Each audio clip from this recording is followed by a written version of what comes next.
Welcome back. నిన్న professor Jayashankar వ్యవసాయ విశ్వవిద్యాలయంలో రైతు నేస్తం కార్యక్రమంలో భాగంగా రైతు భరోసాను ప్రారంభించడం జరిగింది. సీఎం రేవంత్ రెడ్డి ఈ నేపథ్యంలో 9 రోజుల్లో 9,000 కోట్లు రైతుల ఖాతాల్లో జమ చేస్తామని కూడా పేర్కొనడం జరిగింది. ఇదే అంశానికి సంబంధించి మనం చర్చా కార్యక్రమాన్ని ప్రారంభించబోతున్నాం. మనతో పాటు దేవి ప్రసాద్ గారు, బీఆర్ఎస్ సీనియర్ నాయకులు ఉన్నారు. నమస్కారం అండి, చర్చా కార్యక్రమానికి స్వాగతం. అలాగే ప్రకాష్ రెడ్డి గారు ఉన్నారు, బీజేపీ రాష్ట్ర కార్యదర్శి గారు. నమస్కారం అండి, చర్చా కార్యక్రమానికి స్వాగతం. సో దేవి ప్రసాద్ గారు, నిన్న రైతు భరోసాను స్టార్ట్ చేయడం జరిగింది. సో ఆ కార్యక్రమం చూసిన తర్వాత మీకు ఎలా అనిపించింది? గుడ్ మార్నింగ్ శీల గారు, వీక్షకులకు శుభోదయం. ప్రకాష్ రెడ్డి గారికి, మిగతా కాంగ్రెస్ ప్రతినిధి నమస్కారం. శీల గారు, నిన్న రేవంత్ రెడ్డి గారు రైతు భరోసాను ప్రారంభిస్తున్నామని చెప్పడం అనేటువంటిది, ఎందుకంటే ఎన్నికల ముందు కేసీఆర్ గారి ప్రభుత్వం కేవలం 10,000 మాత్రమే ఇస్తున్నది, మేము 15,000 రైతు భరోసా పేరు మీద ఇస్తాం. అంటే అంతకుముందు కేసీఆర్ గారు ప్రభుత్వంలో 10,000 ఎకరానికి సంవత్సరానికి వచ్చినటువంటి నేపథ్యంలో 10,000 ఏమాత్రం సరిపోవు, మేము 15,000 ఇస్తామని ప్రకటించి వెంటనే మేము వచ్చిన తర్వాత ప్రకటిస్తామని చెప్పి ఇప్పుడు దాదాపుగా 18 నెలలు అవుతుంది. 3 పంటలు అయిపోయి ఇప్పుడు 4వ పంటకు సిద్ధమవుతున్నటువంటి సందర్భంలో గత ప్రభుత్వం ఎన్నికల కమిషన్ అంటే కాంగ్రెస్ పార్టీ కాంప్లైంట్ మీద ఆగి రైతు బంధు సంబంధించినటువంటి ఒక విడత దాదాపుగా 7,000 కోట్ల రూపాయలు 6,000 కోట్ల రూపాయలు ఒకసారి ఇచ్చింది. 2వ రైతు భరోసాకు సంబంధించి ఎగ్గొట్టిండ్రు. 3వ రైతు భరోసాకు సంబంధించి ఏం చేసిందంటే కేవలం 3 నుంచి 4 ఎకరాల వరకు మాత్రమే వేసి 3-4 వేల కోట్లలో దాన్ని తతంగ ముగించి ఇప్పుడు మళ్ళీ, ఎందుకంటే జూలైలో ఎన్నికలు వస్తున్నాయని నిన్న పొంగులేటి శ్రీనివాసరెడ్డి షెడ్యూల్ ప్రకటించిన తర్వాత నిన్న జరిగినటువంటి కేబినెట్ లో కూడా అట్లెందుకు ప్రకటించరు, మనం రైతు భరోసా తర్వాత కదా ప్రకటించాల్సిందని చెప్పినటువంటి నేపథ్యాన్ని పత్రికలు చూసాం. ఇది కూడా మరి రైతు భరోసా 9 రోజుల్లో అందరికి ఇస్తామని చెప్తా ఉన్నారు. గత అనుభవం అయితే తెలంగాణ రైతాంగానికి ఏముందంటే కేవలం 3-4 ఎకరాలకే స్టాప్ చేసి చెప్పారు. గతంలో అందరి రైతులకు ఇవ్వడం వల్ల ప్రభుత్వ సొమ్ము వృధా అవుతున్నది, మేము కొన్ని కండిషన్స్ పెడుతున్నాం, కొన్ని నిబంధనలు పెడుతున్నామని చెప్పినటువంటి ప్రభుత్వం ఇప్పటి వరకు రైతు బంధుకు ఎటువంటి కండిషన్స్ కానీ ఏవి కానీ పెట్టకుండానే అనేక మంది రైతులకు ఎగ్గొట్టినటువంటి సందర్భాన్ని చూసినాం. కాబట్టి ఇప్పటికైనా 4వసారి అంటే దాదాపుగా 2 సందర్భాల్లో ఎగ్గొట్టినటువంటి ప్రభుత్వం 4వసారి కేవలం స్థానిక సంస్థల ఎన్నికల్లో గట్టెక్కడానికి మాత్రమే ఈ రైతు భరోసాను ముందుకు తెస్తున్నది. ఎన్నికల్లో ఇచ్చినటువంటి హామీ మేరకు ఈ 4 దఫాలుగా ఇవ్వాల్సినటువంటి రైతు భరోసాను ఎగ్గొట్టిందనేటువంటి విషయాన్ని మేము స్పష్టం చేస్తా ఉన్నాం. ఇప్పటికైనా ప్రభుత్వం రైతు భరోసాను మరి ఎవరికి వేస్తుంది, ఎంతమందికి వేస్తుంది అనేటువంటి విషయాలు స్పష్టంగా రైతులకు ప్రకటించి ఎప్పుడైనా రైతు భరోసా అనేది రైతాంగానికి ఆసరగా ఉండేటువంటి సందర్భంలో రైతు భరోసా ఇవ్వాల్సినటువంటి అవసరం ఉంది. ఇప్పుడు సరిగ్గా ఇప్పుడు దుక్కులు దున్నేటువంటి టైం, నాట్లు కూడా పడతా ఉన్నాయి కొన్ని దగ్గర అడ్వాన్స్ గా. కాబట్టి ఇప్పటికైనా రైతు భరోసాను పూర్తిగా ఇవ్వాలని చెప్పి మేము డిమాండ్ చేస్తా ఉన్నాం శీల గారు. ఓకే, ప్రకాష్ రెడ్డి గారు, అప్పుడు ఎప్పుడైతే బీఆర్ఎస్ రైతు బంధు ఇవ్వడం జరిగిందో అందరికీ ఇవ్వడం వల్ల చాలామంది రైతులు నష్టపోతున్నారు. చిన్నవాళ్ళకి ఇస్తారు, పెద్దవాళ్ళకి ఇస్తారు, అండ్ ఎవరైతే కార్మికులుగా పనిచేస్తున్నారో కౌలు రైతులకు ఇవ్వలేదు, సో వాళ్ళు నష్టపోయే అవకాశం ఉంది. ఇప్పుడు అందరికీ ఇస్తాము అని చెప్తూనే అర్హతలు ఉన్న వాళ్ళకి పడతాయి డబ్బులు అని చెప్తూ ఉన్నారు. సో అర్హతలు అంటే దీంట్లో కూడా కొర్రీలు ఉండే అవకాశం ఉందేమో అని చెప్పి చాలామంది ప్రజల్లో డౌట్ ఉంది. మీరేమంటారు? నిన్న వాళ్ళు చెప్పిన మాటలు విన్న తర్వాత మీ మధ్యలో కూడా చాలా ప్రశ్నలు తలెత్తుతుంటాయి కదా. మేడం, దేవి ప్రసాద్ గారికి మీకు నమస్కారం అండి. నిన్న హడావుడిగా క్యాబినెట్ మీటింగ్ పెట్టారు. 15 రోజులు కూడా కాలేదు క్యాబినెట్ మీటింగ్ పెట్టి, 15 నెలలకు వస్తారంటున్నారు. ఏదో నిన్న మాత్రం క్యాబినెట్ తంతు ముగించారు. దాంట్లో ఉండాల్సింది ఏంటంటే ఈ స్థానిక సంస్థల ఎన్నికల కంటే ముందు ఒక ప్రిపరేషన్ లాగా గ్రౌండ్ ప్రిపేర్ చేయాలనే ఉద్దేశంతో క్యాబినెట్ మీటింగ్ లో ఇది అప్రూవ్ చేసినట్టుగా ఉంది. వాస్తవానికి క్యాబినెట్ అప్రూవల్ అవసరం లేదు, ఎందుకంటే జనరల్ పోస్ట్ అప్రూవల్ కూడా వచ్చి ఆన్గోయింగ్ ప్రాజెక్ట్ స్కీమ్, కొత్త స్కీమ్ కాదు కాబట్టి పెద్ద దాన్ని అవసరం లేకుంటే అయినా తంతు ఓటు పెట్టినారు. దాంట్లో ఏంటంటే స్థానిక సంస్థల గురించి కూడా చర్చించుకోవాలనుకున్నట్టుంది. బట్ వాళ్ళ నాయకుల యొక్క కోఆర్డినేషన్ లెక్క మిస్ఫైర్ అయిపోయింది. అయితే మీరు ఇంతకుముందు చెప్పిన అసలు విషయం ఏంటంటే ఈ రైతు భరోసా నిన్న రాత్రి వేసేసినట్టుగా ఉంది. సుమారుగా 2,430 కోట్లు సుమారుగా, అంటే 3 ఎకరాల వరకు 2 ఎకరాల వరకు 2 ఎకరాల వరకు 3 ఎకరాల వరకు కంప్లీట్ చేసిండ్రు. 2 ఎకరాల వరకు అనుకుంటా నిన్న 2,400 కోట్ల రూపాయలు 24 లక్షల మంది రైతులకు నిన్న డిక్లేర్ చేసిండ్రు. నిన్న పైసలు కూడా వేసేసారు నేను రాత్రి. నాకు అర్థమైనంత వరకు అది లెక్క. అయితే మొత్తం వీళ్ళు గత ఎన్నికల సందర్భంగా ఇచ్చిన వాగ్దానం మేరకు పెద్దలు దేవప్రసాద్ గారు చెప్పారు, డిసెంబర్ లో ఇవ్వాల్సింది అప్పుడు మేము ఇవ్వకూడదని చెప్పి అప్పుడు గవర్నర్ దగ్గర రిప్రజెంటేషన్ ఇచ్చారు. మేము వచ్చినాక రైతు భరోసా ఇస్తాం, వాళ్ళు ఇచ్చేది ఏంది, మేము 15,000 ఇస్తాం, గత ప్రభుత్వం బీఆర్ఎస్ ప్రభుత్వం ఇవ్వకూడదు, వాళ్ళ ఓట్ల కోసం ఇస్తున్నారని చెప్పి ఒక గవర్నర్ దగ్గర రిప్రజెంటేషన్ ఇచ్చి దాన్ని ఆపిచ్చినారు. అప్పుడు సరే డిసెంబర్ లో ఆగిపోయింది, ఎందుకంటే యాసంగి పంటకు డిసెంబర్ లో ప్రారంభం అవుతుంది, అది ఆగిపోయింది. ఆ తర్వాత ఇవ్వడానికి డిసెంబర్ లో అంటే వీళ్ళ ప్రభుత్వం వచ్చిన తర్వాత ఇవ్వాలని డిమాండ్ పెడితే మేము ఏమంటారు భూషణాలు ఉన్నాయనుకున్నాం, లంక బిందెలు దొరికినాయాడ, లంక బిందెలు ఉంటాయి అనుకుంటే మట్టి కుండలు దొరికినాయాడ, కాబట్టి ఏం పైసలు లేవు ఏం లేవు ఎట్లా ఇవ్వగలుగుతామని చెప్పి మళ్ళీ ఒక 2 నెలలు పోస్ట్పోన్ చేసి పార్లమెంట్ ఎలక్షన్స్ కంటే ముందు దాన్ని ఒక తంతు ముగించారు. అది ఇన్స్టాల్మెంట్స్ 2 ఎకరాలకు ఒకసారి, 3 ఎకరాలకు ఒకసారి, 5 ఎకరాలకు ఒకసారి ఒక తంతు ముగించేసినారు. అది కూడా పాత అంటే గత ప్రభుత్వం ఇచ్చిన రైతు బంధు మాత్రం ఇచ్చారు, మళ్ళీ పెంచిన అమౌంట్ కూడా ఇవ్వలేదు వాళ్ళు. ఆ తర్వాత మళ్ళీ మొన్న ఎప్పుడో 3 నెలలు 4 నెలల కింద 3 ఎకరాల వరకు ఇచ్చినట్టుగా ఉంది మొత్తం మీద లెక్కంతా కలిపితే. ఆ తర్వాత వాళ్ళకి బంద్ చేసినారు. అయితే చెప్తున్నప్పుడు ఎన్నికల కంటే ముందు చాలా స్పష్టంగా అందరికి ఇస్తామా, కొందరికే ఇస్తాము అని ఇవన్నీ డిక్లేర్ చేశారు. నిన్న మాత్రం స్థానిక సంస్థల ఎన్నికలు ఉన్నాయి కాబట్టి అందరికీ ఇస్తామని చెప్పి నన్ను డిక్లేర్ చేశారు. మొన్న రెవెన్యూ మినిస్టర్, ఫైనాన్స్ మినిస్టర్ యొక్క డిక్లరేషన్ ప్రకారం, ఆర్థిక మంత్రి ప్రకారం అందరికీ ఇస్తాము రైతు భరోసా అని నిన్న చెప్పినారు. అయితే మీరు ఇంతకుముందు గుర్తు చేసినటువంటి అంశం మేడం, కౌలు రైతులకు ఇస్తాము, రైతు కూలీలకు ఇస్తాము, ఈ 3 కలిపితేనే రైతు భరోసా వాళ్ళ లెక్క ప్రకారం. ఎందుకంటే వరంగల్లో ఇచ్చినటువంటి రైతు డిక్లరేషన్ లో ఈ 3 ఉన్నాయి, ఇవి కాకుండా ఇంకా చాలా ఉన్నాయి. ఈ 3 రైతు భరోసాకు సంబంధించిన 3 అంశాలు ఉన్నాయి. 15,000 రూపాయలు ప్రతి ఎకరా రైతుకి ఇస్తాం, 15,000 రూపాయలు కౌలు రైతులకు ఇస్తాం ప్రతి ఎకరాకు, 12,000 రూపాయలు రైతు కూలీలకు సంవత్సరానికి ఇస్తాం. ఈ 3 కలిపితే రైతు భరోసా. సంవత్సరంన్నర అయింది, ఇప్పటిదాకా కౌలు రైతులను గుర్తించలేదు, రైతు కూలీలను కూడా గుర్తించలేదు. రైతు కూలీలు అంటే మరి పట్టణ రైతు కూలీలా, ఊర్లో రైతు కూలీలా, మైగ్రేషన్ అనే వలస వచ్చిన రైతు కూలీలా, ఇంకేం తెలియదు ఇంకా. బట్ నిన్న మొన్న జరుగుతున్న 6వ తారీఖు నుంచో 3వ తారీఖు నుంచో రేపు 18కో 23 దాకానే ఉందనుకుంటారా ఊర్లలో రెవెన్యూ సదస్సులు పెడుతున్నారు. ఈ రెవెన్యూ సదస్సులలో మా ఎలక్షన్స్ కంటే ముందు అడిగినాం, అసలు కౌలు రైతులను గుర్తించేది ఎట్లా అంటే, మా దగ్గర మెకానిజం ఉంది, మా దగ్గర అది ఉంది, మా దగ్గర ఆ మెకానిజం తోనే మేము గుర్తిస్తాము, మాకు యంత్రాంగం ఉంది, వాళ్ళకి బీఆర్ఎస్ లకు అప్పుడు ఏం లేదు, బీజేపీలకు ఏం తెలియదు, ఎందుకంటే మీరు ఇవ్వలేరు, మేము రైతు ప్రభుత్వం అని చెప్పి చాలా చెప్పి ఆ మెకానిజం లో మేము గుర్తించి కౌలు రైతులకు ఇస్తామని చెప్పినారు. ఇప్పటి వరకు నిన్న మొన్న రెవెన్యూ సదస్సులు జరుగుతూనే ఉన్నాయి. మేమందరం ఆశించడం ఏంటంటే కనీసం ఈ రెవెన్యూ సదస్సులలో ఎవరు సొంతంగా భూమి చేస్తున్నారు, ఎవరు కౌలుకి ఇస్తున్నారు, కౌలుకి ఇచ్చే రైతుకి మనం ఇచ్చే 15,000 ఎట్లా గుర్తించాలి, అంటే కార్డు ఇవ్వాలన్నా, దానికి ఏం చేయాలనే దానికి ఒక ప్రాసెస్, ఒక విధి విధానాలు నిర్ణయిస్తారని మేము అనుకున్నాం. కానీ అది కూడా తుస్సు అనిపించినారు. ఇక రైతు కూలీల సంగతి అయితే దేవుడు ఎరుగు. కాబట్టి ఇప్పుడు ఫైనల్ గా గత ప్రభుత్వాన్ని మీరు విమర్శించి, గత ప్రభుత్వం బాగా 50 ఎకరాలు ఉన్న వాళ్ళకు, బడా పెట్టుబడిదారులకు కూడా ఎక్కువ పైసలు ఇస్తున్నారని చెప్పినటువంటి ప్రభుత్వం ఇప్పుడు కూడా మళ్ళీ ఎన్నికల కోసం ఓట్ల వేటలో, స్థానిక సంస్థల ఎన్నికల కోసం ఆ ఓట్ల వేటలో ఇప్పుడు మళ్ళీ బడా భూస్వాములకు, బడా రైతులకు కూడా ఇస్తుంది. అయితే దీంతో ఒకటి మాత్రం ఖచ్చితం మేడం, ఏదో రైతు భరోసా అన్నారా, రైతు బంధు గాని ఇవి డిక్లేర్ చేసింది కేసీఆర్ గారి కాలంలో రైతులకు పెట్టుబడి సహాయం కింద ఇచ్చారు మేడం. పెట్టుబడి సహాయం చాలా స్పష్టంగా చెప్పారు. రైతులకు ఏదో మేము కేంద్ర ప్రభుత్వం చెప్పింది రైతు సమ్మాన్ నిధి ఇస్తున్నామని చెప్పినప్పుడు, రైతు సమ్మాన్ నిధి ఎందుకంటే కరువు వచ్చినా, కష్టం వచ్చినా, నష్టం వచ్చినా కనీస గౌరవంగా ఉండడం కోసం 6,000 రూపాయలు మేము ప్రకటించిన సంవత్సరం అది ఇస్తూనే ఉన్నాం. కానీ కేసీఆర్ గారు చెప్పినటువంటి ఆ లెక్క ఏంటంటే రైతులకు పెట్టుబడి సహాయం కింద మేము విత్తనాలు కొనుక్కోవడానికో, ఎరువులు కొనుక్కోవడానికో, దున్నించుకోవడానికో, ట్రాక్టర్ పెట్టి దున్నించుకోవడానికో, కలుపు కూలి ఇవ్వడానికో ఏదో దానికి ఇస్తామని చెప్పి అప్పుడు అంటే పెట్టుబడి కోసమే ఇస్తామని చెప్పినటువంటి కార్యక్రమం. అయితే మరి 3 పంటల రైతులు 3 పంటలు వేస్తారు. ఒక యాసంగి అయిపోయింది, వీళ్ళు వచ్చిన తర్వాత వానకాలం అయిపోయింది, ఇంకో యాసంగి అయిపోయింది, మళ్ళీ వానకాలం వచ్చింది. ఈ 3 పంటలలో రైతు మరి పెట్టుబడి ఎట్లా పెట్టారో ఇప్పుడు రేవంత్ రెడ్డి గారు చెప్పాలి, ఈ కాంగ్రెస్ ప్రభుత్వం చెప్పాలి.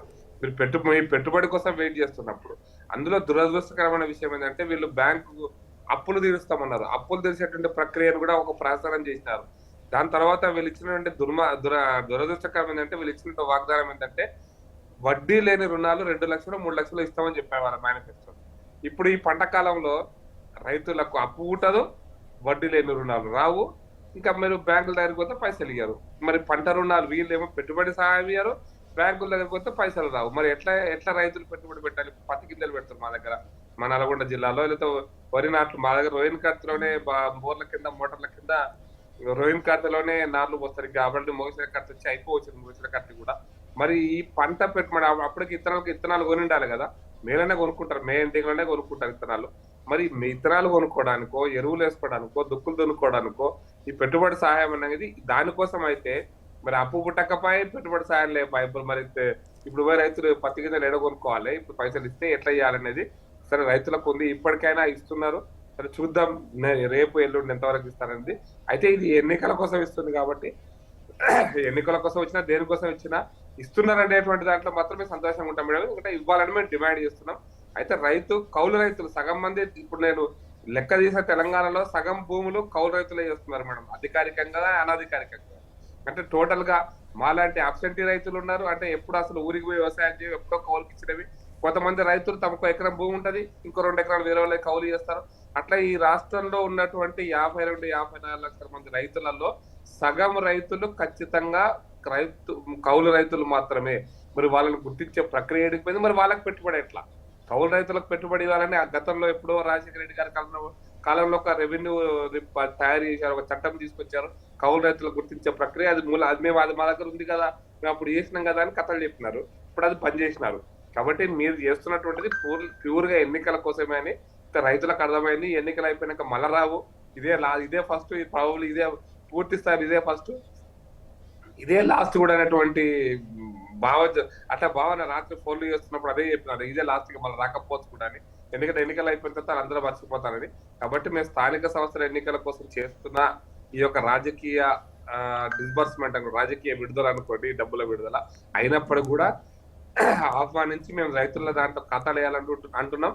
అట్ ది సేమ్ టైం మీరు ఇప్పటికైనా రైతు వ్యవసాయ కూలీలు అంటే కౌలు రైతులను గుర్తించి వాళ్ళకు కూడా మీరు ఏదో చెప్పినారో ఆ వాగ్దానం నిలుపుకోకపోతే మీకు ఎన్నికలలో ఖచ్చితంగా పరాభవం జరుగుతుంది. కాబట్టి మీరు రైతులకు ఇచ్చిన అన్ని వాగ్దానాలు నెరవేర్చాలని మీ ద్వారా డిమాండ్ చేస్తున్నాం మేడం. వాళ్ళు చేస్తారా చేయరా చూద్దాం, సమయం బట్టి చూద్దాం మేడం. రైట్. కాంగ్రెస్ ఎమ్మెల్సీ మనకు అద్దంకి దయాకర్ గారు కూడా జాయిన్ అయ్యారు. నమస్కారం అండి, చర్చా కార్యక్రమానికి స్వాగతం. నిన్న జరిగిన కార్యక్రమం చాలా మంచిగా అనిపించింది. ఎందుకంటే కొంచెం లేట్గా స్టార్ట్ అయినా కూడా రైతులందరూ కూడా, అక్కడున్న రైతులందరూ కూడా కొంచెం హ్యాపీగా ఫీల్ అయ్యారు. అండ్ నిన్న 2 ఎకరాల లోపు ఉన్న వాళ్ళకి దాదాపుగా 2400 కోట్లు కూడా ఇచ్చినట్టున్నారు. నిన్న ప్రోగ్రామ్ అయితే మంచిగా అనిపించింది. అయితే ఇదే వెదర్ త్రూఅవుట్ అందరి రైతుల్లో కూడా ఆ ఆనందం ఉండాలి.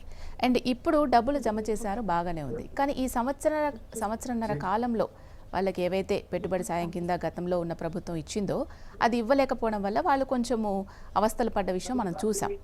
సో వాళ్ళకు ఒక ఆశ ఏముందంటే ఈ సంవత్సరన్నర కాలం వరకు మేము ఎక్కడెక్కడో అప్పులు తెచ్చుకున్నదో లేకపోతే రుణాలు పెట్టుకొని బ్యాంక్ లోన్స్ తెచ్చుకొని పంట వేసాం కదా, ఇప్పుడు ఒకటేసారి ఆ అమౌంట్ అంతా వేస్తారా అనేది కూడా ప్రజల్లో ఉంది. సో మీరేమంటారు దానికి? గుడ్ మార్నింగ్ అమ్మా, ఇద్దరు పెద్దలకు కూడా. అయితే ఇప్పుడు ఏంటంటే రైతు భరోసా అనేది గ్రామాల్లోనే కాదు సర్వత్రా ఒక డిమాండ్గా ఉన్నది. ఎందుకనంటే దానితో రైతులకు కొంత ఆర్థిక సహాయం అందడం వల్ల ఇతరత్ర సమస్యలు పోతాయి అనేది న్యాచురల్గా వచ్చిన ఒక అంశం. దాన్ని మనం ఫుల్ఫిల్ చేయలేక కాదు. సమస్య ఏమవుతుంది, ఇక్కడ ఆర్థిక వనరుల పరిమితి ఒకటి, రెండవది ఒకటేసారి మనం రైతు రుణమాఫీ చేయడం వల్ల ఒక 21,000-30,000 కోట్ల రూపాయల మధ్యన మనకు ఎకనామికల్ బెనిఫిట్ రైతు సమాజానికి అయింది. ఆ పరిస్థితుల్లో ఇక్కడ కూడా రాష్ట్రంలో ఇతర సమస్యలన్నింటినీ కూడా మనం తీర్చాల్సిన సందర్భంలో కొంత లేట్ అయిన మాట వాస్తవం. కానీ అయినప్పటికీ కూడా గతంలో బీఆర్ఎస్ చేసిన దాన్ని చేయడం జరిగింది. దాంతోపాటు ఇప్పుడు ఒక దఫా కాంగ్రెస్ ప్రభుత్వం చేసింది. ఇప్పుడు మళ్ళీ పూర్తి స్థాయిలో అందరికీ ఈ వారంలోపు వేయాలనే ఒక ఆలోచన కాంగ్రెస్ ప్రభుత్వం చేసింది. ఇది ఎన్నో ఆర్థిక ఇబ్బందుల మధ్య రైతు సమాజాన్ని ఆదుకోవడానికి చేసిన ఒక ప్రయత్నం. ఇప్పుడు రాజకీయంగా మాట్లాడాలంటే ఇక 100 రకాలుగా మాట్లాడచ్చు. కానీ రాజకీయ అంశాలు పక్కన పెడితే ఈరోజు రైతుకు ఒక్క కమ్యూనిటీకే ఇప్పుడు ఈ దీంతో మనం 50,000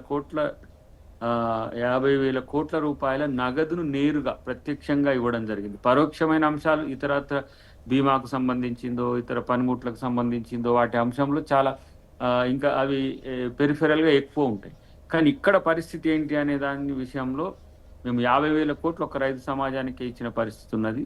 రేపు కూడా ఇంకా ఏ రకమైన బెనిఫిట్స్ వస్తాయనేది మళ్ళీ నాకు తెలిసి నెక్స్ట్ క్యాబినెట్ మీటింగ్ లో కూడా చర్చ చేయబోతున్నాం. కేవలం విపక్షాల యొక్క విమర్శలు మాత్రమే కాదు, రైతుల యొక్క డిమాండ్లు, రైతు యొక్క కోరికల్ని కూడా ఈరోజు మేము నెరవేర్చే ప్రయత్నంలో ఉన్నాం. ఇది ఇంకా రేపు వచ్చే ఆర్థిక సంవత్సరం ఏదైతే ఉందో 26-27 కెల్లా ఇంకా ఆర్థిక అంశాల్లో కొంత ప్రగతిని సాధించే అవకాశం ఉంటుంది. కాబట్టి అప్పటి వరకు రైతులు కూడా సంయమనంతో ఉంటున్నారు. ప్రతిపక్షాలతోనే సమస్య, వాళ్ళు సంయమనంతో ఉండలేవు. అన్నిటికంటే ముఖ్యంగా బీఆర్ఎస్ పార్టీ ఈరోజు ఏంటిది, దాదాపు ఇప్పుడు కొత్త లెక్కల ప్రకారం అయితే 7 లక్షల పైచిల్ కోట్లు వాళ్ళు అప్పులు చేసి మొత్తం 60,000 కోట్ల రూపాయలు అంటే మనం 6 నెలలకు ఒకసారి వడ్డీని కనుక చూస్తే 42,000 కోట్లు ప్లస్ 20,000 అంటే 63,000 కోట్ల రూపాయలు వాళ్ళు తెచ్చిన అప్పులకు వడ్డీనే కట్టాల్సిన పరిస్థితి వస్తుంది.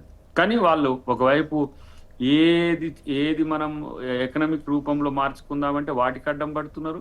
మళ్ళీ ఇప్పుడు ఉన్నదాని నుంచి మీరు చేయండి, చేస్తారా చస్తారా అన్నట్టుగా ఉన్నది. మరి వాళ్ళు ఆ రోజు ఎందుకు చేయలేదు? మరి మొత్తం 9 సంవత్సరాల్లో అంటే దానికి సమస్య లేదు. ఇటు బీజేపీ నాయకులు కూడా ఏంది, వాళ్ళేమి అక్కడి నుంచి రూపాయి తెప్పియడానికి ఇబ్బందులు పడతారు. ఇక్కడ మాత్రం మీరు ఎంత పేదరికంలో ఉన్నా మీరు చేసేయాల్సిందే అని చెప్పి వీళ్ళు ఒత్తిడి పెడతారు. కానీ రైతులు వాస్తవంగా ఉన్న అంశాలను తెర మీదకి తెచ్చినప్పుడు ఆ భరోసా ఎందుకు అవసరం, ఎట్లా అవసరం, మేము కూడా ఎన్నికల సందర్భంలో కూడా పెంచిన ఏదైతే రేటు ఉందో దాని పద్ధతి ప్రకారం ఇవ్వాలని ఆలోచన చేసినాం. కాబట్టి ఇప్పుడు ఇచ్చినాం. రేపు భవిష్యత్తులో మరింత రైతు సమాజానికి మేలు చేసే ప్రయత్నం చేస్తాం. ఓకే, దేవిప్రసాద్ గారు నిన్న జరిగిన ప్రోగ్రాంలో మాట్లాడింది 9 రోజుల్లో అందరికీ కూడా జమ చేసేస్తాం డబ్బులు అని అంటున్నారు. ఇది సాధ్యపడుతుంది అంటారా అసలు? శీల గారు, డెఫినెట్ గా 9 రోజుల్లో రైతులకు అందరికీ రైతు భరోసా ఇస్తామని చెప్పడాన్ని అందరం స్వాగతిస్తాం, ఏ రాజకీయ పార్టీలకు అతీతంగా. ఎందుకంటే రైతులు పెట్టుబడి సాయం కోసం ఎదురు చూస్తా ఉన్నారు. ఇంతకుముందు మిత్రులు దయాకర్ చెప్పినట్టు ఈ మొత్తం 2 సంవత్సరాల కాలంలో ఒక్కసారి మాత్రమే పూర్తిగా రైతు భరోసా పేరు మీద గత రైతు బంధు ఏదైతే 10,000 ఇచ్చిండ్రో పాతది మాత్రమే ఇచ్చారు. కొత్తగా ఈ మధ్యలో ఇచ్చినటువంటి రైతు భరోసా కేవలం 4 ఎకరాల లోపు వాళ్ళకు మాత్రమే ఇచ్చారు. ఇక మిగతా ఎకరాలకు సంబంధించి కౌలు రైతులకు మిగతా రైతు భరోసాలో ఉన్నటువంటి మిగతా 2 అంశాలని అసలు తడమనే లేదనేటువంటి విషయం చాలా స్పష్టం. ఇప్పుడు ఈసారైనా రైతు భరోసాకు సంబంధించి మీరు 9 రోజుల్లో వేస్తామంటున్నారు, సంతోషం. వెయ్యాలని చెప్పి అందరు రైతులకు ఇవ్వాలని మేము డిమాండ్ చేస్తాం. అందరు రైతుల కంటే మేము గతంలో ఎక్కువ ఎక్స్టెంట్ ఉన్నటువంటి రైతులకు రైతు భరోసా అవసరం లేదు అనేటువంటి పద్ధతిలో కాంగ్రెస్ పార్టీ అనేక సందర్భాల్లో చెప్పింది. కాబట్టి ఇప్పుడు రైతు భరోసాకు సంబంధించి కాంగ్రెస్ పార్టీ ఆలోచన ఏందనేటువంటి విషయం మీద కూడా ఒక స్పష్టత ఇవ్వాల్సినటువంటి అవసరం ఉంది. ఎందుకంటే 2 సంవత్సరాలు వస్తా ఉన్నది కాబట్టి ఏ రైతులకు ఎప్పటి వరకు ఇస్తారు, ఏ ఎక్స్టెంట్ వరకు ఇస్తారంటే రైతులకు కూడా ఒక క్లారిటీ వచ్చేసి రైతులు ప్రభుత్వం వైపు చూడానా ఇంకొకరి వైపు చూడానా ఎట్లా తెచ్చుకోవాలనేటువంటి అంశం మీద ఇది కేవలం పెట్టుబడి సహాయం మాత్రమే. ఇంతకుముందు ప్రకాష్ రెడ్డి గారు చెప్పినట్టు స్పష్టంగా ఇది పెట్టుబడి సహాయానికి సంబంధించినటువంటి అంశం. కాబట్టి ఈ 9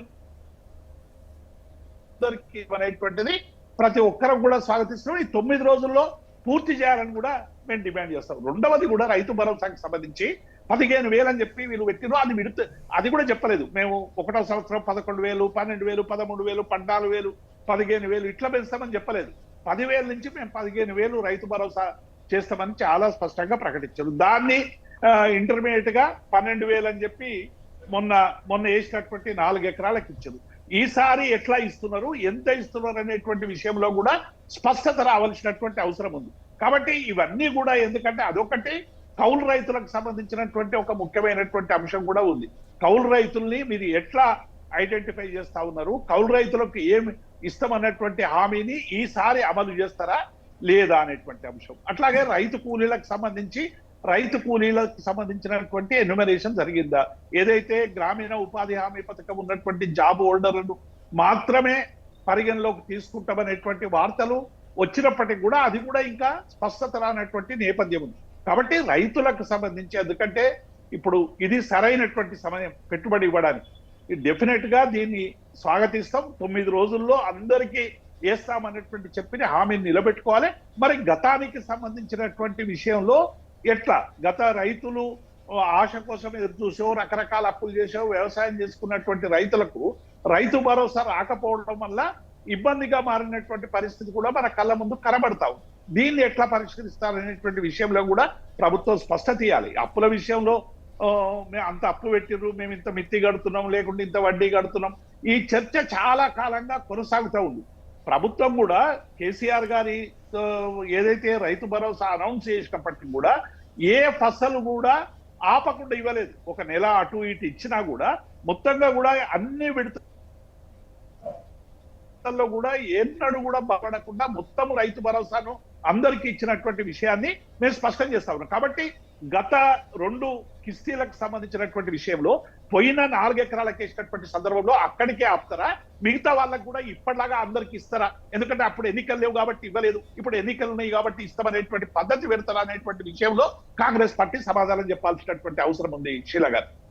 ప్రకాష్ రెడ్డి గారు, ఇప్పుడు మన దేవి ప్రసాద్ గారు చెప్పినట్టు గతంలో ఏ విధంగా అయితే బీఆర్ఎస్ ఇచ్చిందో దాంట్లో లోపాలు ఉన్నాయని చెప్పి మీరు కూడా గతంలో మాట్లాడడం జరిగింది. ఇప్పుడు కాంగ్రెస్ ఏదైతే రైతు భరోసా ఇస్తుందో దాంట్లో కూడా లోపాలు ఉన్నాయని మీరు అనుకుంటున్నారా? అండ్ గతంలో బీఆర్ఎస్ ఇచ్చినప్పుడు అందరూ బడాబాబులకే, అంటే ఎక్కువ ఎకరాలు ఉన్న వాళ్ళకి ఇస్తుంది, ఎక్కువ ఎకరాలకు ఉన్న వాళ్ళకి ఇవ్వడం వల్ల లాభమే ఉంది, సన్న చిన్నకారు రైతులకు, కౌలు రైతులకు, కౌలు కార్మికులకు, వ్యవసాయం చేయాలనుకున్న వాళ్లకు ఇవ్వాలి కదా, బీడు భూములకు కూడా ఇచ్చారు అని చెప్పేసి గతంలో మాట్లాడడం జరిగింది. సో ఇప్పుడు కాంగ్రెస్ అమలు చేస్తున్న రైతు భరోసాలో కూడా లోపాలున్నాయా అని మీరు అనుకుంటున్నారా? ఉంటే ఏంటవి? మేడం, ఇప్పుడు పెద్దలు దయాకర్ గారు చెప్పారు ఒక మాట, కానీ మేము రాజకీయాలు ఏం చేయట్లేదు మేడం. రాజకీయాలు చేయదలుచుకోలేదు. రైతుల విషయంలో మేమైతే రాజకీయాలు చేయదలుచుకోవాలి. ఇవ్వాలని డిమాండ్ చేస్తున్నాం, ఇస్తే సంతోషపడతాం కూడా. ఇది మొదటి అంశం. రెండో అంశం, బీడు భూములకు ఇచ్చారు, కాలేజ్ బిల్డింగ్లకు ఇచ్చారు, ఇంకొక ప్లాట్లు చేసిన వాళ్ళకి ఇచ్చారు అని చెప్పి గత ప్రభుత్వం, ఇప్పుడున్న ప్రభుత్వం గత ప్రభుత్వం మీద ఆరోపణ చేసింది. మేము ఇప్పుడు అడుగుతున్నాం, మీరు గుర్తించారా? గుర్తిస్తే ఎన్ని ఎకరాలు ఉంది, ఎన్ని ఎకరాలు పట్టా భూములు ఉన్నాయి, ఎన్ని ఎకరాలు కాలేజీలు ఉన్నాయి. అప్పుడు చాలా సందర్భాలు చెప్పారు కాలేజీ యాజమాన్యానికి కూడా ఇచ్చారు అనేటువంటిది. ఇప్పుడు దీంట్లో ఇంట్రెస్టింగ్ పాయింట్ ఏంటంటే మేడం, 1 ఎకరం ఉన్న వాళ్ళకు 15,000, 12,000 ఇచ్చినట్టుంది నాకు అర్థమైనంత వరకు. ఆ డబ్బులు ఆ ఫిగర్స్ చూస్తే 12,000 అనిపిస్తుంది ఎకరానికి.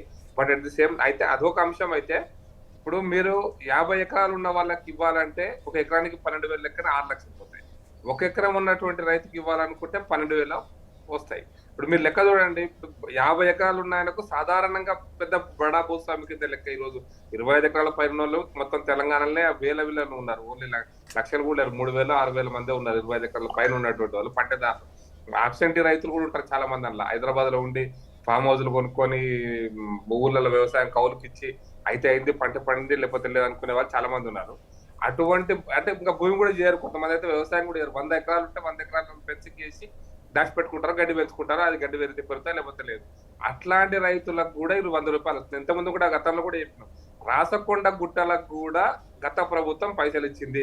గుట్టలకు అలా ఏం పంట పండదు, ఎప్పుడు పంట పండదు, పంట భూములే కావచ్చు కాక, కానీ ఎప్పుడు పంట పండదు. అలా దున్నింది లేదు, అలా ఇత్తనాలు వేసింది లేదు. అదే ఇప్పుడు సందర్భం అదే వచ్చింది, సమస్య కూడా అదే వచ్చింది మేడం.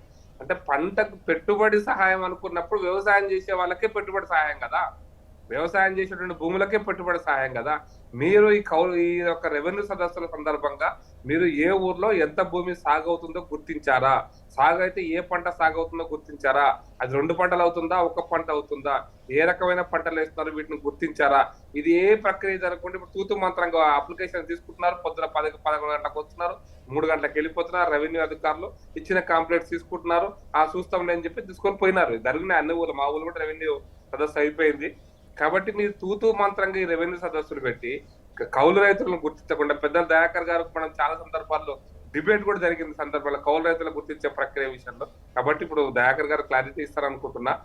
కాబట్టి మేము ఈ యొక్క లోపాలు, మీరు గుర్తించాల్సినటువంటి లోపాలను గుర్తించకుండా నిన్న ఫైనాన్స్ మినిస్టర్ చెప్పినటువంటి లెక్క ప్రకారం అయితే అందరికీ మేము రైతు బంధు ఇస్తామని, రైతు భరోసా ఇస్తామని చెప్పారు.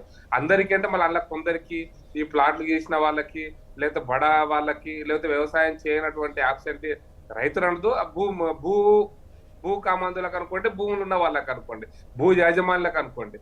ఆ భూ యాజమాన్యులకు ఇస్తారా, వ్యవసాయం చేసిన వాళ్ళకి ఇస్తారు? ఈ తేడా విషయంలో మేము మొదటి నుంచి కూడా చెప్తున్నాం మేడం. కానీ దాన్ని గుర్తించే ప్రక్రియ ఈ 18 నెలల కాలంలో జరగలేదనేది నాకు అనిపించింది. జరిగితే పెద్దలు దయాకర్ గారు చెప్తే మంచిది, జరిగిందా జరగలేదా, జరిగితే దాన్ని ఎట్లా పరిగణలోకి తీసుకుంటారా లేదా, ఇవన్నీ కూడా ఈరోజు తెలుసుకోవాలనుకుంటారు. కాబట్టి వాస్తవంగా మనము ఏదైతే వ్యవసాయ అభివృద్ధి కోసము, రైతుల యొక్క సంక్షేమం కోసం, రైతులు పండించే పంటకు సరైన దీనికోసం మనం పెట్టుబడి సహాయం ఇస్తున్నప్పుడు వాస్తవంగా నిజంగా వ్యవసాయం చేస్తున్న రైతులకు అందాలంటే మన డిమాండ్. వ్యవసాయం చేస్తున్న రైతులకు అందాలే, భూ యజమానులకు కాదు, వ్యవసాయం చేసే వాళ్ళకి అందాలి. ప్రతి భూ యజమాని రైతు కాదు, పంట పండించే వాళ్ళు రైతు అనేటువంటిదే మన నిర్వచనం అనుకున్నప్పుడు, ఇప్పుడు భూ యజమానులకు లేదా ప్లాట్ చేసినటువంటి ల్యాండ్స్ కి ఇవన్నిటిని మీరు గుర్తించారా, గుర్తించలేదండి. ఈ లోపాలు గతంలో డిస్కస్ చేసాం, ఇప్పుడు కూడా మీ ద్వారా మళ్ళీ చెప్తున్నాం మేడం. పెద్దల దయాకర్ గారికి లేకపోతే తెలంగాణ సమాజానికి కూడా చెప్పదలుచుకున్నా. కాబట్టి మీరు ఈ ప్రక్రియ ఈ లోపాలను గుర్తించినట్టుగా మాకు అనిపించలేదు. కాబట్టి ఈ నిధులు గతంలో ఎట్లయితే కొంత ఎక్కువ డబ్బు, ఇప్పుడు మీరు ప్రాబ్లం ఎక్కడ వస్తుందంటే మేడం, మొత్తం రైతులు 50 లక్షల మంది రైతులకు ఒక్కొక్కరికి 20,000, 30,000, 50,000, 40,000, 30,000, 4 ఎకరాలు ఉన్న 5 ఎకరాలు మ్యాక్సిమం ఉన్న వాళ్ళకి సన్నకారు రైతులు అనుకుంటే లెస్ దాన్ 5 acres అనుకుంటే వాళ్ళకి ఒక్కొక్కరికి 60,000 వస్తే 50 ఎకరాలు ఉన్న రైతులు ఎవరైతే ఉన్నారో వాళ్ళ ఈ మొత్తం పైసలను కలిపితే 5,000 కోట్లు అయితే ఆ ఒక్క 1,00,000 రైతులకు 1,20,000 రైతులకు దగ్గర 3 లక్షలు పోతాయి మేడం. అంటే తక్కువ మందికి ఎక్కువ డబ్బు పోతుంది, ఎక్కువ మందికి తక్కువ డబ్బు వస్తుంది. నిజంగా పేద రైతులు, బీసీ రైతులు 5 ఎకరాల కంటే తక్కువ చాలా తక్కువ మంది మేడం. అందరికి హైదరాబాద్ లో ఉండి లేదా పెద్ద పెద్ద నగరాల్లో ఉన్నటువంటి దాంతో కొనుక్కున్న వాళ్ళు కావచ్చు, ఫామ్ హౌస్ కావచ్చు, ఇన్కమ్ ట్యాక్స్ కోసం ల్యాండ్ కొనుక్కున్న వాళ్ళ అయితే 50 ఎకరాలు 40 ఎకరాలు ఉన్న వాళ్ళు వాళ్ళకి ఎక్కువ డబ్బులు పోతున్నాయి. దీన్ని గుర్తించే ప్రక్రియ చేయకపోతే ప్రజల యొక్క సొమ్ము, ప్రజల పన్ను రూపంలో కట్టే సొమ్ము మళ్ళీ ఇంకో బడా వ్యక్తి దగ్గరికి పోతే తప్పిస్తే దానివల్ల ప్రయోజనం ఉండదు అనేటువంటిది మా అభిప్రాయం మేడం. వ్యవసాయం చేసే వాళ్ళు, దున్నే వాళ్ళు, విత్తనం వేసిన వాళ్ళు, పంట పండించే వాళ్ళు రైతులు, ఆ రైతు గుర్తించే ప్రక్రియ జరిగిందని నేను అనుకోవట్లేదు. దయాకర్ గారు చెప్పాలి. మీరు అన్నట్టుగా లోపాలు ఇంకా ఉన్నాయి. దీంతో పాటు చాలా ఇంకా వాళ్ళు ప్రామిస్ చేశారు మేడం రైతులకు. ఇది ఒకటే కాదు, రైతు భరోసా అనేది వాళ్ళు ఇచ్చినటువంటి 10 అంశాలలో ఒక వాగ్దానం. మీకు బెస్ట్ ఎగ్జాంపుల్ చెప్తున్నాం మేడం. మేము అప్పుడు కూడా చెప్పినాం, లెక్క చెప్పినాం, తెలంగాణ రాష్ట్రంలో మీరు పలానా పంటకు, వరి పంటకు మేము 500 రూపాయలు బోనస్ ఇస్తామంట.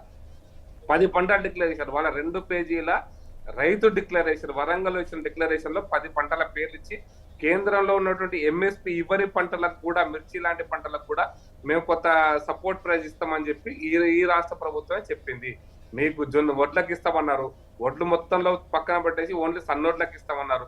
సన్నోడ్లలో కూడా ఏ వడ్లు అయితే ప్రభుత్వం కొంటదో, కొనుగోలు చేస్తుందో ఆ వడ్లకే, సన్నోడ్లు పండించట్లేదు కూడా. కాబట్టి ఈ మొత్తం ప్రక్రియ కూడా వ్యవసాయానికి సంబంధించినటువంటి అంశంలో కాంగ్రెస్ ప్రభుత్వం ఎన్నికలకు ముందు ఇచ్చినటువంటి వాగ్దానాలను వేటిని కూడా నిలబెట్టుకోలేదు. వీటిని కూడా ఇంచుమించుగా ఇప్పుడు రైతు భరోసా కూడా పూర్తి స్థాయి నిలబెట్టుకోలేదు. ఈవెన్ రైతు రుణమాఫీ కూడా పెద్దల దయాకర్ గారు చెప్పారు, మేము డబ్బులు ఇచ్చామని చెప్పారు. రైతు రుణమాఫీ కూడా నా దగ్గర లెక్క ఉంది, ఇప్పటికి కూడా 45,000 కోట్ల రూపాయలు మొత్తం రైతులు వ్యవసాయం ఉన్న రైతులు రుణాలు తీసుకుంటే దాంట్లో మీరు టర్మ్స్ అండ్ కండిషన్స్ అప్లై అని చెప్పి అన్ని నిబంధనలు పెట్టి ఇంటికి ఒక్కరికి మాత్రమే ఇస్తాం, అది కూడా 1,00,000 రూపాయలు, 2,00,000 రూపాయలు లోపున్న వాళ్ళకి, 1,00,000 రూపాయలు లోపున్న వాళ్ళకి ఇస్తాము. లేకపోతే ఇంకా అన్ని టర్మ్స్ అండ్ కండిషన్స్ పెట్టి బంగారం కుదరబెట్టిన వాళ్ళకి ఇవ్వము. ఇట్లా అనేక టర్మ్స్ అండ్ కండిషన్స్ పెట్టి దాన్ని 21,000 తీసుకొచ్చారు. అందుకోసం 21,000, 22,000 తీసుకొచ్చినారు. కాబట్టి మీరు రైతు రుణమాఫీ కూడా పూర్తి స్థాయిలో జరిగిందని మేము అనుకోవట్లేదు, పూర్తి జరిగింది అనుకోవట్లేదు. కాబట్టి ఇప్పటికైనా ఆ రైతు రుణమాఫీ పూర్తి స్థాయిలో చేస్తారా, చెయ్యరా? దానికి మీరు 2 లక్షల కంటే ఎక్కువ ఉన్న వాళ్ళు కనుక పైసలు కడితే ఆ పైసలను మేము ఇస్తామని చెప్పారు. అంటే మీరు 2 కంటే ఎక్కువ 50,000 అనుకోండి, 50,000 మీరు కట్టండి, 2 లక్షలు మేము ఇస్తామని చెప్పినారు. కట్టిన 50,000 కట్టించుకున్నారు కానీ 2 లక్షలు మాత్రం బ్యాంక్ అకౌంట్ లో పడలేదు రైతులకు.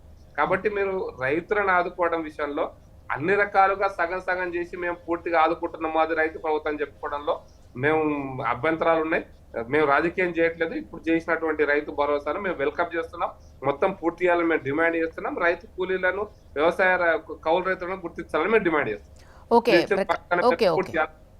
ఓకే ప్రకాష్ రెడ్డి గారు, అడుగుదాం. ఎందుకంటే రైతుల్లో కూడా చాలా మందికి ఇదే డౌట్ ఉండింది. సో ఈ 9 రోజుల్లో 9,000 కోట్లు వేస్తారని అంటున్నారు. అందరి రైతులలో కూడా, రైతు ఖాతాలలో కూడా జమ అవుతాయి అంటున్నారు. అయితే అర్హతలు ఉన్న రైతులకు అంటున్నారు. మరి అర్హతలు ఏంటి, మరి ఏమేమి గుర్తించారు, అసలు ఎన్ని ఎకరాలు ఉన్నాయి మనకి, అవి దయాకర్ గారిని అడిగి తెలుసుకుందాం. అందుకంటే ముందు న్యూస్ అనాలిసిస్లో short break. Welcome back. Addanki Dayakar గారు, ఇప్పటి వరకు మీరు గతంలో ప్రతిపక్షంలో ఉన్నప్పుడు మీరు అడిగిన ప్రశ్నలో ఇప్పుడు కొన్ని మాట్లాడుకుందాము. గవర్నమెంట్ ఏదైతే ఉందో అందరికీ ఇస్తుంది, అండ్ ఎక్కువ ఎకరాలు ఉన్న వాళ్ళకి ఇస్తుంది, బీడు భూములు ఉన్న వాళ్ళకి ఇచ్చింది. సో సన్నకారు రైతులకు ఇవ్వలేదు, కౌలు రైతులకు ఇవ్వలేదు, కార్మికులకు ఇవ్వలేదు అని అన్నారు. మీరు దాన్ని కొనసాగిస్తామంటున్నారు, బాగుంది. అయితే మీరు అసలు వ్యవసాయ భూమి ఎంత ఉంది, రైతులు ఎంతమంది ఉన్నారు, దీంట్లో కూడా అర్హతలు ఉన్న వాళ్ళకి ఇస్తామని అంటున్నారు. అర్హతలు అని అంటే మళ్ళీ దీంట్లో కూడా కొంతమందికే ఇస్తారేమో, కొంతమందికి ఇవ్వరేమో అనేది ఉంది. సో దీనికి సంబంధించి రైతులకు క్లారిటీ రావాల్సిన అవసరం ఉంది. సో అవన్నీ మీరు గుర్తించారా, అసలు ఎన్ని ఎకరాలు ఉన్నాయి ఏమేంటి అని? పంట ఎవరైతే వేస్తారో వాళ్ళకి ఇస్తారు. పంట వేయకపోతే కూడా పంట పెట్టుబడి సాయం అనేది కేసీఆర్ గారు చేసినట్టయితే ఉండదు. భూమికి ఇచ్చిండ్రు వాళ్ళు, సర్వే నెంబర్ ఉంటే చాలు. అది సాగు భూమి అసలు సాగు చేసిండ్రా లేదా అసలు దానికి సంబంధించిన విషయం ఏం లేదు. ఫిలిం సిటీలకు ఆటికి వీటికి కూడా వచ్చినాయి. కొంతమంది వెంచర్లు వేసిన వాళ్ళకి కూడా వస్తే వాళ్ళ పార్టీ జెడ్పీటీసీలే మళ్ళీ అది నేను వెంచర్ వేసుకున్నా నాకు పైసలు ఎందుకు ఇచ్చిరని తీసుకుపోయి మళ్ళీ ఎండిఓకు ఎంఆర్ఓకి ఇచ్చిన దాఖలాలు చూసినాం. అట్లా కాకుండా ఎవరైతే నిజ రైతు పంట సాగుబడి చేస్తారో వాళ్ళకి సంబంధించిన అంశంలో ఉంటాయి. అవి మాత్రమే పరిమితులు తప్పితే అది ఎన్ని ఎకరాల వరకైనా వేయొచ్చు. అది ఎంత పంట విస్తీర్ణం అనేది ఇప్పుడు అంటే ఇచ్చిన మీరు దాన్ని గతంలో బట్టి కూడా మరి తెలుస్తుంది. ఎక్కువ ఎకరాలు ఉన్న వాళ్ళకి ఎందుకు, ఆల్రెడీ వాళ్ళకి ఎక్కువ ఎకరాలు ఉన్నాయి కదా, ఇంకా ఈ డబ్బులు ఇవ్వడం వల్ల వాళ్ళు జమ అవ్వడం తప్ప ఏముంది? ఆల్రెడీ అంటే ఎక్కువగా ఉన్నాయి కాబట్టి వాళ్ళు వాళ్ళకి ఇవ్వాల్సిన అవసరం లేదు కదా అనేది మీరు మాట్లాడడం జరిగింది కదా. మరి మీరు కూడా ఇప్పుడు ఇస్తున్నారు అదేంటిది వాళ్ళకి? అప్పుడు ఏంటంటే వీళ్ళకు సంబంధించిన అంశంలో ఏవైతే అభ్యంతరాలు ఉన్నాయో వాటిని అన్నిటి కూడా రిజాల్వ్ చేసి గింత మేరకున్న వాళ్ళకి ఇద్దాము అనే ఒక ఆలోచన ఒక దశలో ఉంది. కానీ అందరి అభిప్రాయం ఏమొచ్చింది, ఇమ్మీడియట్ గా పంట వేసిన వాళ్ళకైతే చేయాలనే ఆలోచనతో వచ్చింది. కాబట్టి వాళ్ళ శాతం 2 to 3% ఉంటుంది. సో అట్లని చెప్పి మిగతా రైతులను మనం చేయలేము. కాబట్టి ఈ రోజు ఆ ప్రయత్నం చేసినాం. అంటే మీ అన్నిటికంటే వర్షన్ ముఖ్యంగా ఏంటంటే ఎన్ని ఎకరాలైనా ఉండని అది వ్యవసాయం చేసే భూమి అయితే ఇవ్వాలి అని వ్యవసాయ సాగు అనేది ఇంపార్టెంట్. అది అంటే మనం పంట పెట్టుబడి సాయం అది. కాబట్టి ఆ పంట మళ్ళీ అది రేపు జాతి సంపద అవుతుంది. కాబట్టి కొంత వాళ్ళకి ఇచ్చి కొంత వాళ్ళకి ఇవ్వకపోతే ఇప్పుడు దీంట్లో మీరు ఆ రైతులకి ఎందుకు ఇచ్చిండ్రు ఈ రైతులకి ఎందుకు ఇచ్చిండ్రు అనే చర్చ కూడా వస్తుంది. రెండవది ఏంటంటే ఇది మనం రైతు సమాజంలో జరుగుతున్న పరిణామాలన్నిటిని గమనించడం వల్ల మరింత లోతుగా వెళ్ళి అంటే అదనపు ఖర్చు కాకుండా నిజంగా పంట పండించే రైతుకు మనం ఆర్థిక సహకారం అందించాలనేది ఇక్కడ లక్ష్యం తప్పితే మరొకటి కాదు. అప్పుడేమో ఇష్టానుసారంగా ఉన్నది మీకు చాలా మంది అప్పుడు కోర్టు కూడా వచ్చినాయి. మేము దాని మీద అంటే కోర్టు చేసినట్టు ఇప్పుడు మల్లారెడ్డి గారికనో ఎల్లయ్యకనో మల్లయ్యకనో ఇట్లా కొన్ని వచ్చినాయి. వాటి విషయంలో వాళ్ళకి ఎందుకనే ఒక ఆలోచన వచ్చిండే, అవి కాలేజీలకు ఇచ్చేయి లేకపోతే ఎవరో వేరే వ్యాపార అవసరాల కొరకు సేకరించిన వాటికి కూడా ఇవ్వడం అనేది అప్పుడు ఇబ్బందికరం ఉండే. దాన్ని కాకుండా ఇప్పుడు పంటకు పరిమితం చేసినాం కాబట్టి పంటకి ఇవ్వడం అనేది చాలా వ్యాలిడ్గా ఉంటుంది అనే ఉద్దేశంతోనే ఇప్పుడు ఆ మార్పు చేసినాం. అంత తప్పితే ఏ రైతుకు రాదు అనే ఆలోచన ఉండదు. ఇంకోటి కౌలు రైతులకు సంబంధించిన అంశం చెప్పింది కాబట్టి కౌలు రైతుకు సంబంధించిన రైతు సమాచార సేకరణ కూడా తీసుకున్న తర్వాత మేబీ వచ్చే ఆర్థిక సంవత్సరం నుంచి వాళ్ళకు కూడా చేసే అవకాశం ఉంటుంది. ఇప్పటికైతే వీటికే మనం అడ్జస్ట్మెంట్స్ కొంత ఇబ్బందికరంగా ఉంది కాబట్టి వాటిని ఎవరైతే నిజ రైతులు ఉంటారో వాళ్ళకి సంబంధించిన అంశంలో సమాచారం తీసుకున్న తర్వాత దానికి సంబంధించిన అంశం వస్తుంది. ఇప్పుడే అడ్జస్ట్మెంట్కి కొంచెం ఇబ్బంది పడుతున్నారు అని చెప్తూ ఉన్నారు కదా. నిన్న ప్రారంభించడం మాత్రం అట్టహాసంగా ప్రారంభించారు. అమలులో కూడా ఇలాగే ఉంటే బాగుంటుంది అనేది ప్రతి ఒక్కరి ఆకాంక్ష. ప్రతి ఒక్కరు కూడా రైతులకు పెట్టుబడి మరి ఇప్పుడే ప్రాబ్లం ఉంది అని అంటున్నారు కదా. సో ఫ్యూచర్లో ఈ ప్రాబ్లం కంటిన్యూ అయితే ఇవ్వలేని పొజిషన్ వస్తుందంటారా? అంటే డౌట్ రైజ్ అవుతుంది. అసలు పోయిన సంవత్సరానికి ఇప్పటికే ఆర్థిక స్థితి మెరుగుపడ్డది. వచ్చే ఆర్థిక సంవత్సరానికి ఇంకా మెరుగుపడే అవకాశం ఉంది. కాబట్టి అప్పుడు మరింత త్వరితగతిన మనం ఈ డిమాండ్స్ అన్ని నెరవేర్చడానికి అవకాశం ఉంటుంది. ఓకే, దేవి ప్రసాద్ గారు, ఇప్పుడు మన అద్దంకి దయాకర్ గారు మాట్లాడింది విన్నారు కదా. సో వాళ్ళైతే కౌలు రైతులకు ఇస్తున్నారు, సన్నకారు రైతులకు ఇస్తున్నారు, ఎవరైతే రైతు కార్మికులు ఉన్నారో వాళ్ళకు కూడా ఇస్తున్నారు. మీరు గతంలో అలాంటివి చేయలేదు. సో ఇది ఒక విధంగా రైతులకు మంచి అంశమని వాళ్ళు సంతోషాన్ని వ్యక్తం చేస్తూ ఉన్నారు. సో మీరేమనుకుంటున్నారు దీనికి?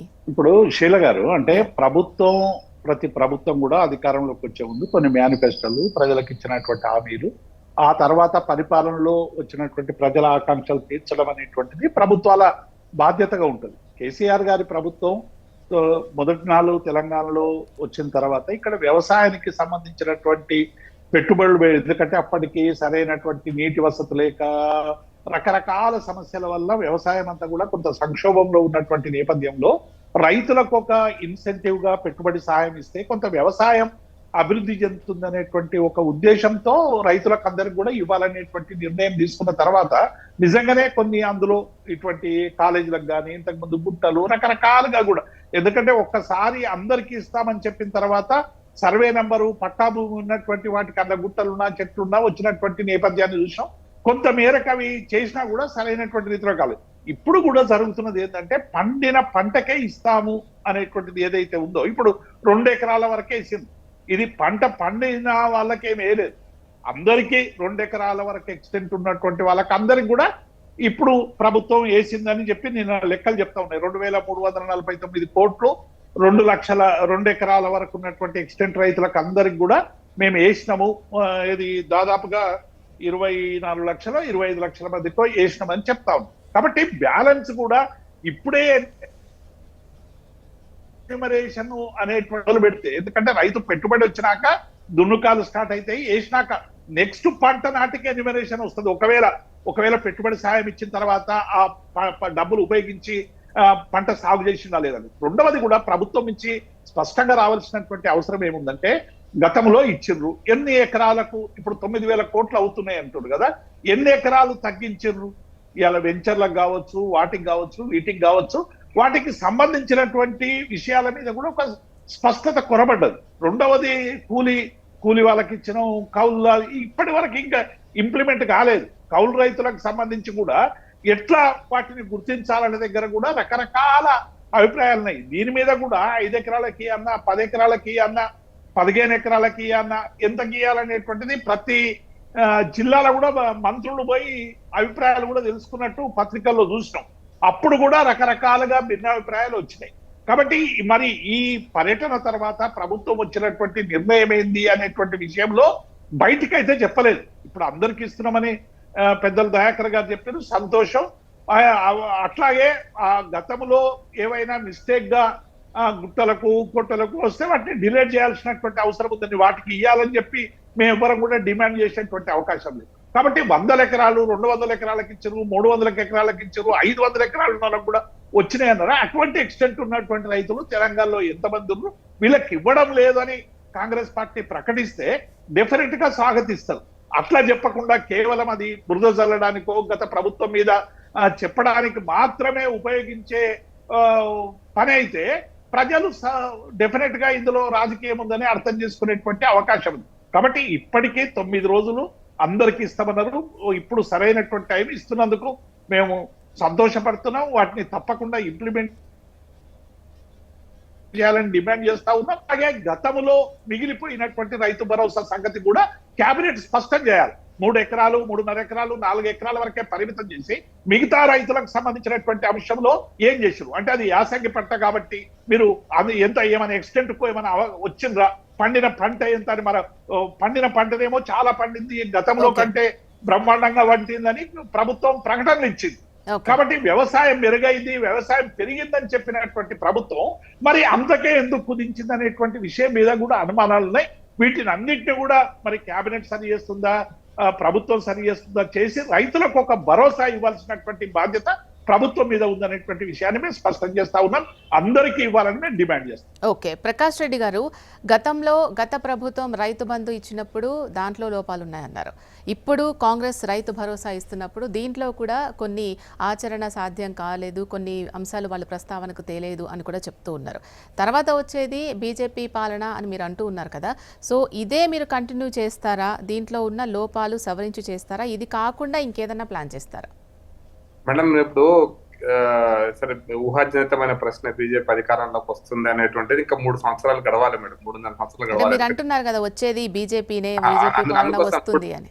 3.5 సంవత్సరాలు, ఇంకా 3.5 సంవత్సరాల వాళ్ళ కాలం ఉంది. అప్పటి వరకు రాజకీయ పరిణామాలు చాలా మారుతుంటాయి, దేశం మారుతుంది, దేశం చాలా ముందుకు పోతుంది, చాలా గర్వంగా చెప్పదలుచుకుంటే దేశం చాలా ముందుకు పోతుంది.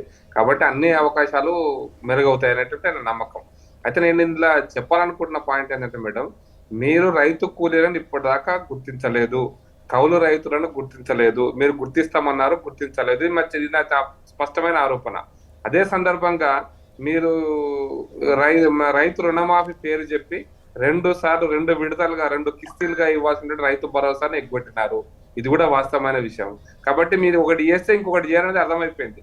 ఇప్పుడు రైతు భరోసా ఇస్తుంటే ఇక మీరు పెట్టుబడి సహాయం ఇస్తారు కాబట్టి మేము సన్నోట్లకు కూడా సబ్సిడీ ఇవ్వము, మిగతా పంటలకు కూడా మీకు బోనస్ ఇవ్వమని చెప్పి చేంజ్ పరోక్షంగా చెప్తున్నట్టే లెక్క.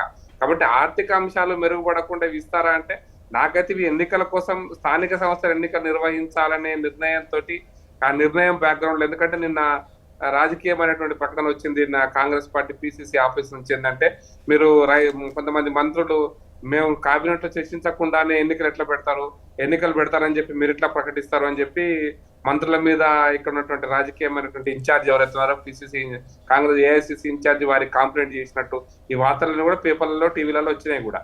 కాబట్టి ఇది మేము రాజకీయ కోణంలో చూస్తున్నాం. ఖచ్చితంగా ఇది స్థానిక సంస్థల ఎన్నికలకు మాత్రమే పరిమితమై ఎన్నికలు దాటిన తర్వాత ఖచ్చితంగా గతంలో అసెంబ్లీ ఎన్నికలు అయిపోయాక తెప్పబడేసినట్టు ఇప్పుడు కూడా ఈ స్థానిక సంస్థల ఎన్నికలు అయిపోయాక తెప్పబడేస్తారు, ఏరు దాటిన తర్వాత తెప్పబడేసి కొట్టుకొప్పనిస్తారు. కాబట్టి రైతులు ఇప్పటికీ ఏవైతే మీరు న్యాయబద్ధంగా మీరు అసెంబ్లీ ఎన్నికలలో ఓట్లు వేయించుకోవడం కోసం ఏ వాగ్దానాలు చేశారో ఆ వాగ్దానాలు మొత్తాన్ని కూడా మీరు ఫుల్ఫిల్ చేయకుండా మిమ్మల్ని ప్రజలు నంబర్ అనేటువంటిది మొత్తం రాజకీయంగా తెలుసుకున్నాం మేడం. మీరు రుణమాఫీ చేసి ఇక మేము పెట్టుబడి సహాయం ఇవ్వమను, పెట్టుబడి సహాయం ఇస్తే మేము బోనస్ ఇవ్వము, పంటలకు బోనస్ ఇవ్వమను, ఇవన్నీ కూడా తప్పించుకునేటువంటి మాటలు తప్ప ఇంకోటి కాదనేది నా అభిప్రాయం. మీరు వడ్డీ లేని రుణాలు ఇస్తామన్నారు. వడ్డీ లేని రుణాల సంగతి దేవుని కాక అసలు పట్టించుకోలేదు. ఇప్పటిదాకా వడ్డీ లేని రుణాలకు మీరు మిర్చి లాంటి పంటలు ధరలు పడిపోయినా వాటిని పట్టించుకోవడం లేదు. కాబట్టి మీరు ఈ మొత్తం మీద దేవుడి దయ వల్ల వర్షాలు పడుతున్నాయి, పంటలు పండుతున్నాయి. ఆ పంటల క్రెడిట్ గతంలో బీఆర్ఎస్ పార్టీ తీసుకుంది, ఇప్పుడు కాంగ్రెస్ పార్టీ కూడా ఇన్ని ఓట్లు కొన్నాం చూసిన అంటున్నారు. దురదృష్టం ఏంటంటే మేమే కొన్నామని చెప్తున్నారు. దురదృష్టం ఏంటంటే ఇప్పుడు కొంటుంది ఎఫ్సిఐ కూడా ఒప్పందం, ఈ రాష్ట్ర ప్రభుత్వం 50 లక్షల టన్నులకు ఒప్పందం చేసుకుని యాసంగి పంటలో ఇప్పటి వరకు 63 లక్షల టన్నుల ఓట్లను ఆల్రెడీ కొన్నట్టుగా రికార్డు చూపించారు. ఖచ్చితంగా కేంద్రం ప్రతి చివరి గింజ వరకు కూడా కేంద్రం నిధులు కేటాయిస్తుందనేది చాలా స్పష్టంగా చెప్తున్నాం. కాబట్టి మీరు ఏ రైతులకు మీ రైతు డిక్లరేషన్ లో మీ జాతీయ పార్టీ రాహుల్ గాంధీ నాయకత్వంలో ఉన్న జాతీయ పార్టీ ఏ డిక్లరేషన్ అయితే ఎన్నికల ముందు తెలంగాణ ప్రజలకు ఇచ్చిందో ఆ వాగ్దానాలన్నీ నిలబెట్టుకున్నప్పుడే మీరు రైతులకు మేలు చేసిన వాళ్ళు అవుతారో, లేకపోతే మీరు రైతులను మోసం చేసిన వాళ్ళకు మేము పరిగణిస్తాం. ఓకే. ఎన్నికల కోసమే హడావుడిగా అధికార కాంగ్రెస్ ప్రభుత్వం ఈ రైతు భరోసా స్టార్ట్ చేసిందని ప్రతిపక్షాలు ఆరోపిస్తూ ఉన్నాయి. కానీ 9 రోజుల్లో ఎట్టి పరిస్థితుల్లో 9,000 కోట్లు అందరి రైతుల ఖాతాల్లో జమ చేస్తామని కాంగ్రెస్ అంటూ ఉంది. మరి అది అమలులో ఎంతవరకు సాధ్యపడుతుంది అనేది వేచి చూడాలి. ఓకే, చర్చా కార్యక్రమంలో పాల్గొని మీ అభిప్రాయాలు మాతో షేర్ చేసుకున్నందుకు అద్దంకి దయాకర్ గారికి, అలాగే దేవిప్రసాద్ గారికి, ప్రకాష్ రెడ్డి గారికి ధన్యవాదాలండి. Thank you so much. ఇది ఇవాల్టి న్యూస్ అనాలిసిస్. చూస్తూనే ఉండండి హెచ్ఎం టీవీ. నమస్తే.